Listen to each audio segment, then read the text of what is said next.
Hop, assalomu alaykum ustozlar. Hop, informatika atsiyasi test nomer 2 testimiz tahlilini boshlaymiz. Hop, demak, birinchi savolda Scratch dasturida quyidagi skript berilgan ushbu skriptning natijasini aniqlang deyapti. Hop, demak, koordinatalar sistemasini chizib olamiz. Mana bu x o'qi, mana bu y o'qi. Hop, shunda mana shu o'rdagimiz dastlab 0-50 nuqtada bo'lgan. Mana bu 0 nuqta desak, x 0, y 50 bo'lsa, mana shu joyda bo'lgan. Ya'ni dastlab mana shu joyda bo'lgan. Hop, endi repeatga, ya'ni takrorlashga tushyapti. Ya'ni repeatda mana repeat until'dagi shart qachon yolg'on bo'lsa, dastur o'z ishini yakunlaydi. Demak, mana shu yolg'on bo'lguncha shu harakatlanaveradi. Ya'ni mana shu rost bo'lguncha, mana shu dasturimiz qachonki rost bo'ladi, repeatdagi berilgan shart qachonki rost bo'lsa, dastur o'z ishini yakunlaydi. Hop, bu nima deyapti? X ning pozitsiyasi 150 bo'lsin deyapti. Demak, x 150 bo'lgan payti dasturimiz yakunlanadi. Hop, repeatning ichida change x by degani x ning pozitsiyasiga, ya'ni x ning dastlab qiymatiga har safar 15 qo'shiladi degani. Hop, demak, x ga 15 qo'shilsa, x o'ngga qarab harakatlanadi. Mana bu tomonga 15, yana 15, yana 15, 15, 15 toki 150 bo'lguncha, mana bu yerda misol uchun mana shu yerga keladi-da, x'imiz 150 bo'ladi deylik. Mana 150 bo'ladi deylik. Ana shunda dastur o'z ishini yakunlaydi. Demak, mana bu yerda turgan spriteimiz qayerga qarab harakatlandi? O'ng tomonga. Demak, javoblarda sprite o'ng tomonga harakatlanadi, sprite pastga tomonga harakatlanadi, sprite yuqori tomonga harakatlanadi, sprite chap tomonga harakatlanadi. Bizni mana bu yerda turgan spriteimiz o'ngga qarab harakatlandi. Shuning uchun A javob bo'ladi. Hop, ikkinchi savol. MS Excel'da A1 katakka 1, B1 katakka 2 berilgan. Hop, demak, mana A, B, C, D va hokazo. Hop, demak, A1 da 1 bor, 2 bor, B1 da. Ushbu ikkita katakcha belgilanib pastki qora nuqta, ya'ni mana bu yerda pastki 4 burchak qora nuqta bo'ladi. Belgilanib BA1 katakkacha tortildi deyapti. Demak, harakatlanganda mana bu yerga kelib BA1 bo'lgan. 33 soni qaysi katakda hosil bo'ladi deyapti. Demak, shunda 1, 2 har safar mana 1 bilan 2 1 ga farq qilyaptimi? Keyingisi ham 1 ga farq qilib boraveradi. 3 bo'ladi, 4 bo'ladi va hokazo. Mana shu joyda qaysidir son bo'ladi. Endi mana shu joyda mana bu yerda 33 soni hosil bo'lgan deylik. Shundagi mana shu yerda katakchani topishimiz kerak. Hop. Ana endi A, B, C, D, X, Y, Z. Z da 26 hosil bo'ladi. 26. Keyin Z dan keyin A, Z1 da bu. A1 bo'ladi. 27. Keyin A, B1 28. A, C1 29. A, D1 30. A, E1 31. A, F1 32. A, J1 33. Bizdan aynan mana shu 33 soni qaysi katakda hosil bo'lishini so'ragan. Demak, 33imiz A, J1 da bo'ladi. Bu javobimiz C da. Mana bu lotin alifbosida 26 ta harf bo'lgandan keyin, demak, A1 da 1, B1 da 2, C1 da 3 bo'lgandan keyin Z da 26 bo'ladi. Demak, bir xonali harflar tugagandan keyin ikki xonalilar boshlandi. A1, AB1, AC1 va hokazo. 33imiz AJ1 ga kelib hosil bo'ladi. Hop. 3-chi savol. Ushbu tenglamani qaysi sanoq sistemada bajarilganda tenglik o'rinli bo'ladi debdi. Mana shu tengligimiz bajarilishi uchun qaysi sanoq sistema bo'lishi kerak deyapti-da. Hop, bunda 232 dan 173 ni ayirmoqda bizda 37 hosil bo'lgan. Hop, endi shu qaysi sanoq sistemadaligini topishimiz kerak. Demak, 2 dan 3 ni ayirgan payti 7 chiqyapti. Bu qaysi sanoq sistemada bo'lgan payti qarz olib beramiz-da. Hop, qaysi sondan 3 ni ayirsak 7 bo'ladi. Bu 10. Demak, 2 ga qaysi sonni qo'shsak 10 bo'ladi? 8 ni. Demak, mana shu ishlar 8 lik sanoq sistemasida bajarilgan deymiz. Hop, 8 likda bundan bitta qarz olib bersak, mana bu 10 bo'ladi. 2 ga 8 qo'shilib 10 bo'ladi. 10 dan 3 ni ayirsak 7 bo'ladi. Mana bu 2 bo'lib qoldi. Endi 2 dan 7 ni ayirib bo'lmaydi. Yana qarz olib beramiz 8 likda. Bu ham 10 bo'ladi.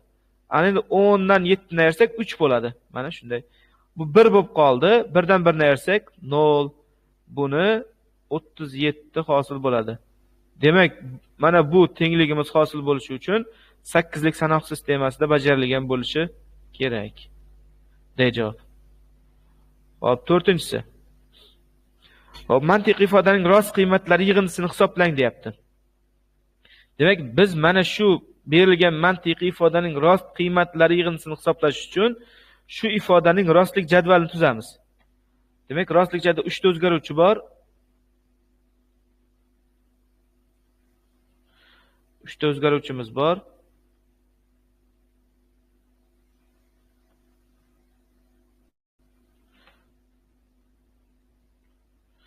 Hop, demak bular A, B, C. Hop, shunda 8 ta qator bo'ladi. Chunki o'zgaruvchilar soni 2 ning darajasida bo'ladi. 2 ning 3-inchisi bu 8. 8 ta qator bo'ladi.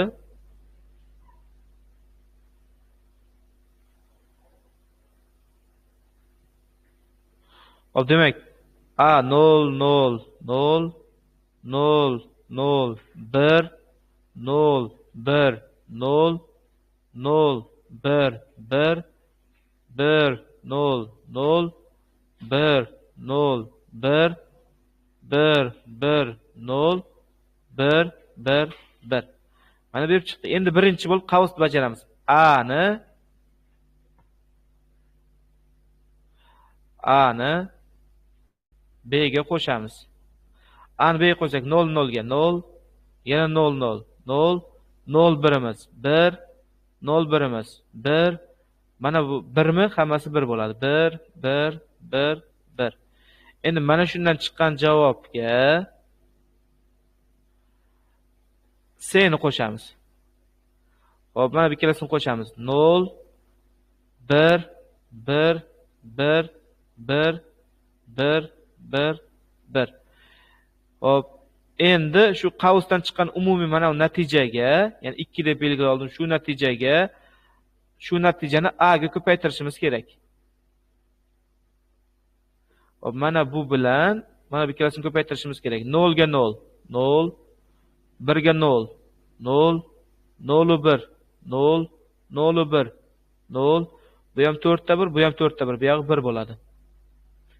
Mana rostlik jadvalini tuzib oldik. Endi shu mantiqiy ifodaning rost qiymatlarini topishimiz uchun shu jadvaldagi birlar sonini sanaymiz. Ya'ni mana bu hamma birlarni sanaymiz. 1 2 3 4 5 6 7 8 9 10 11 12 13 14 15 16 17 18 19 20 21 22 23 24 25 26 27 28 29. Demak 29 ta bir bor ekan. Shularning yig'indisi 29 ga teng bo'ladi. Bu javobimiz B da. Xo'p. 5-savol. A2 D2 diapazoni asosida quyidagi diagramma hosil bo'lishi uchun A2 kataga qanday formula yozilishi kerak? Demak bizda A1, B1, C1 ning qiymati bor. Demak shunda D1 ni ham topsak bo'ladi. D1imiz A1 qo'shilgan C1. 4 ga 4 ni qo'shamiz, 8 bo'ladi. Hop, B2miz B1 ga 3 ni qo'shing deyapti. B1 3, 3 ni qo'shsak 6. Hop, S2'miz S1'ni 2 ga bo'lib, chunki birinchi bo'lish bajariladi. Ya'ni 4 ni 2 ga bo'lamiz, 2 bo'ladi. A1 ni qo'shamiz, 4 ni bu ham 6 bo'ladi. Mana birinchi mana bu yerda mana shu A1 plus S1 taqsim 2 da birinchi mana bu amalni bajaramiz. Ya'ni S1 ni 2 ga bo'lamiz, 4 ni 2 ga bo'lsak 2, A1 ni qiymati 4 qo'shamiz, 6 bo'ladi. Mana 6 bo'ldi.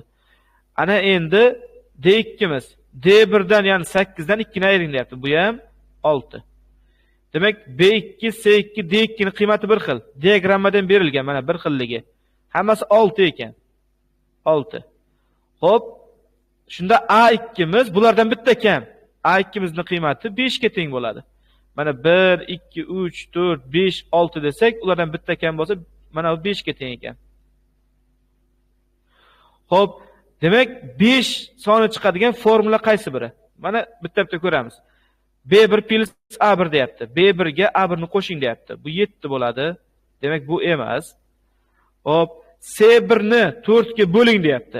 C1'imiz 4, 4 ni 4 ga bo'lsak, mana buni qiymati 1 chiqadi. A1 ga qo'shishimiz kerak. A1 4, umumiysi 5 chiqadi. Demak bizda javob B javob ekan. Bularni tekshirib ko'ramiz. C1 ni 4 ni 2 ga bo'lsak, mana bu 2 bo'ladi. 4 ga 2 ni qo'shsak, mana bu 6 bo'ladi. Lekin bizga 5 chiqish kerak. Bu ham emas. C1 ni A1 ga ko'paytirsak, 4 kere 4'imiz 16. Mana bu 16. Undan D1 ni 8 ni ayirsak, 8 chiqadi. Demak bizga qaysi formuladan natija 5 chiqdi? B javobdagi formuladan. Shundan javob B bo'ladi. Xo'p, bir kitobda 128 sahifa bo'lib, har bir sahifada 32 ta qator, har bir qatorda 60 ta belgi mavjud. Demak, kitobning hajmini topaylik. Kitob hajmi sahifalar sonini sahifadagi qatorlar soniga va bitta qatordagi belgilar soniga ko'paytiramiz. Bu baytda bo'ladi. Hop, ushbu kitob 512 bit taqsim sekund tezlik bilan uzatilsa deyapti. Tezligi bor ekan. Tezligi 512 bit taqsim sekund ekan. Hop, demak mana bu baytda buni ham bitga o'tkazish uchun 8 ga ko'paytiramiz. Chunki mana bu bitmi hajmdan bitga o'tkazib olaylik. Bir xil o'lchov birligiga o'tkazaylik. 128 ko'paytirilgan 32 ko'paygan 60 ko'paygan 8 bit bo'ldi.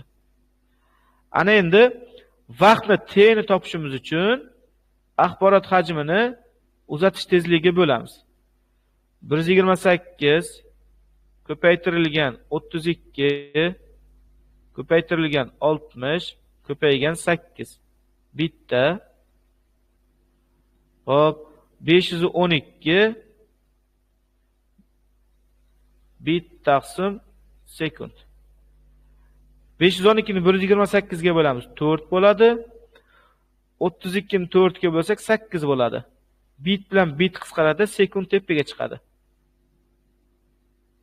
Shunda bizda 8 kere 8 64 ko'paygan 60 sekund qoldi.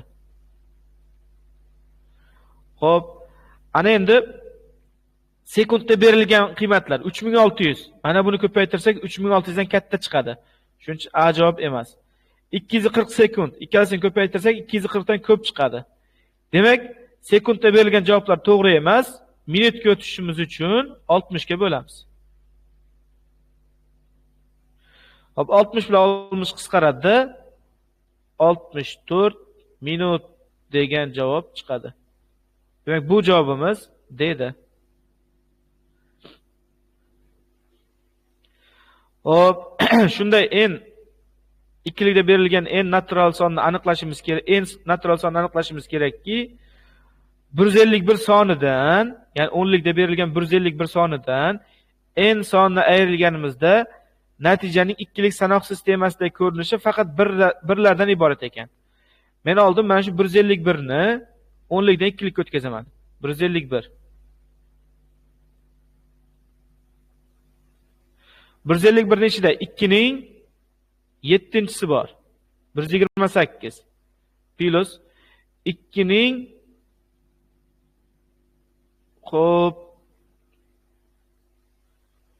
2 ning 151 bo'lsa, 4-tinchisi bor, 5-inchisi ko'payib ketadi, 4-tinchisi bor.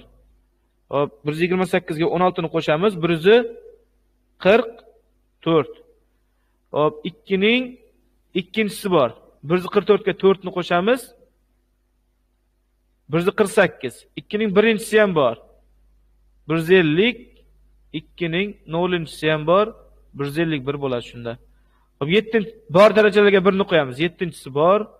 6 yo'q, 5 yo'q, 4 bor, 3 yo'q, 2 bor, 1 bor, 0-inchisi ham bor. Demak, bu necha xonali son bo'ldi?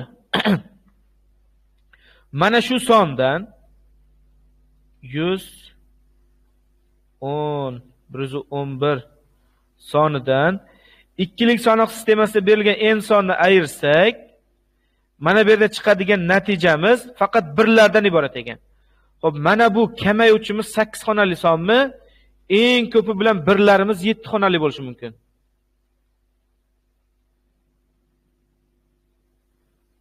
Mana shunday. Ya'ni mana bu 8 xonali bo'lsa, eng ko'pi bilan ham birlar 7 xonali son bo'lishi mumkin. Hop, demak, n ni topishimiz uchun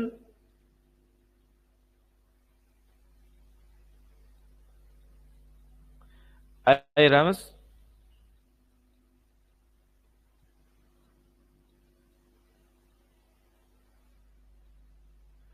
Hop, endi ayirsak 1 0 0 1 0 1 1 1 7 xonali bo'lsa 7 tasini taydan yozamiz. 1 1 1 1 1. Hop, ayiramiz. 1 dan 1 ni 0, 1 dan 1 ni 0, 1 dan 1 ni 0, 0 dan 1 ni ayirib bo'lmaydi. Qarz olib bersak 2 bo'ladi. 2 dan 1 ni 1, bu ham 0 bo'lib qoldi. Qarz olib beramiz. Mana undan qarz olib bersak, bu 1 qoladi, bu ham 1 qoladi, mana bu 2 bo'ladi. Hop, 2 dan 1 ni ayirsak 1, mana bu 1 bo'ldi. 1 dan 1 ni ayirsak 0, 1 dan 1 ni ayirsak 0, bu yerda 0 ni o'zi tushadi. Ana endi oldagi 0 larni olib tashlaymiz. 1 1 0 0 0. Demak, n sonimiz mana shunga teng ekan. Demak, bu javob B da. Xo'p, 8-savol. Quyidagi ifoda rost, quyidagi ifoda natijasi rost bo'ladigan eng kichik butun sonni aniqlang. Demak, mana bu n bog'lovchi bilan bog'lanyaptimi? Rost bo'lish uchun bu ham rost bo'lishi kerak. Mana bu ham rost bo'lishi kerak. Qachonki rostni rostga ko'paytirgan paytimiz, ya'ni rost chiqadi. Demak, qachon mana bu rost bo'ladi? Not 0 ni 1 ga aylantiradi. Demak, mana qavsning ichi yolg'on bo'lishi kerak. X'imiz 2 dan kichik ekanligi yolg'on bo'lishi kerak. Demak, mana 1 degan javob chiqib ketadi. Hop, bo'ladigan eng kichik deyapti. Eng kichik degan so'z ham bor mana shu joyda. Hop, demak, x'imiz 2 dan kichkina bo'lmasligi kerak. Bizda 3 bilan 5 degan javob qoldi. Hop, 3 ni qo'yib ko'ramiz. 3 2 dan kichkinami? Yo'q, mana bu yolg'on. Lekin uning inkori rost bo'ladi. Rost and. Hop, x'imiz 90 deyapti. Demak, 3'imiz 90mi? Bu ham rost. Demak, rostni rostga ko'paytiramiz, rost bo'ladi. 5 ni qo'ysak ham to'g'ri chiqadi, lekin bizga eng kichik butun sonni aniqlang degan. Shuning uchun bu 3 ga teng bo'ladi. Hop, 9-savol. Musiqa parchasining stereo 2 kanalli yozuvi raqamlashtirib, ma'lumotlarni siqmasdan fayl ko'rinishida saqlangan. Faylning sarlavhasiz hajmi 48 megabayt bo'lsa, shundan so'ng bu musiqa parcha qayta yozilgan, biroq bu safar mono formatda. Hop, qayta yozishda bit chuqurligi birinchi yozuvdaga nisbatan 1,5 barobar yuqori, chastotasi esa 1,5 barobar past ekan. Demak, musiqiy parchani audio axborotlarni hajmini topish formulasi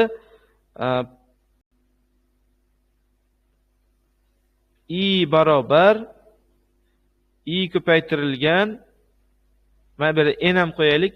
N bu yerda qanday formatda? Stereo, mono formatdagi formatlanayotgani. I ko'paytirilgan, M ko'paytirilgan T. Hop, ana endi dastlabki hajm 48 megabayt bo'lgan. 48 megabayt. Dastlab musiqa parchasi stereo, 2 kanallida. Shunda n'imiz 2 bo'ladi. Hop. Yo'q. Bunday qilaylik. Berilganlarni yozib olaylik, berilganlarni dastlab. Hop, qayta yozishda deyapti, bit chuqurligi birinchi yozuvga nisbatan 1,5 barobar yuqori. Shunda birinchi yozgan paytimiz i birimiz teng i bo'lsa, qayta yozgan payt, ikkinchi marta yozgan paytimiz bundan 1,5 marta yuqori bo'lsa, 1,5 i bo'ladi. Hop, chastota esa 3 barobar past bo'lgan. Ya'ni qayta yozilganda dastlabkisidan 3 barobar past. Shunda M2 keyingisini M deymanda, dastlabkisidan mana bu 3 marta kam. Shunda dastlabkisi M1imiz, bundan 3 marta ortiq bo'lsa 3M bo'ladi. Hop, dastlab stereo formatda N1imiz 2, stereo format bo'lsa 2 qo'yamiz. Keyingisi esa mono formatda. Mono formatimiz 1 ga teng. Hop, bizda dastlabki hajm ham bor ekan, katta i1imiz ham bor ekan, 48 megabayt. Keyingi hajmni topishimiz kerak. Ani dastlabki hajmimiz 48 barobar. Dastlabki rang kod uzunligi i ga teng. Dastlabki hajm M1 hajmimiz 3M. Hop, dastlab stereo format bo'lgandan keyin 2 ni qo'yamiz. Hop, keyingi hajmimiz noma'lum. V2imiz, i2imiz noma'lum. U kod uzunligi dastlabkisidan 1,5 barobar yuqori katta bo'lsa 1,5 i bo'ladi.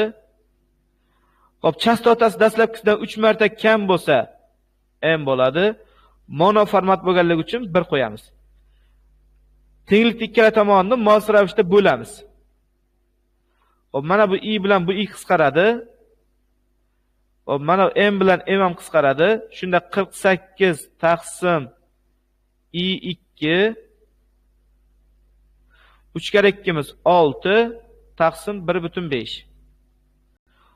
Hop, 6 ni 1,5 ga bo'lsak 4 bo'ladi. 48imiz bo'lyapti taqsim i2imiz 4 ga teng bo'ldi. Shu tenglamadan i2 ni topsak 48 ni 4 ga bo'lamiz, 12 bo'ladi. Demak, keyingi hajmimiz 12 megabayt bo'lgan. Bu B javobda. Hop. 10-savol. Python dasturida berilgan ushbu dastur S18 ga teng bo'ldi deyapti. Dastlab 18 ekan. T ning qiymati 4 ekan. Hop, if deyapti. S 20 dan kichkinami? Mana 18 kichikmi 20 dan? OR bog'lovchisi bilan bog'langan. Hop, T'miz 4 kattadan 5 dan deyapti. 18 20 dan kichkina, mana bu rost. OR 4 5 dan kattami? Bu yolg'on. Lekin OR bog'lovchisida bittasi rost bo'lsa ham rost qiymat qabul qiladi. Shunda bizni ifimiz rost bo'ladi-da. Ya'ni mana uning javobi rost bo'ladi. If rost bo'ldimi? Birinchi print bajariladi. Demak, mana bu print bajarilib, bu printda nima degan? Yes degan. Demak, bizga ekranga yes degan javob chiqadi. Xo'p, demak, ikkinchi testni ham tahlilni qildik. 19-noyabr, ya'ni chorshanba kuni kechqurun soat 19:00 da 3-testimizni ham tashlaymiz. Xayr ustozlar, sog' bo'linglar.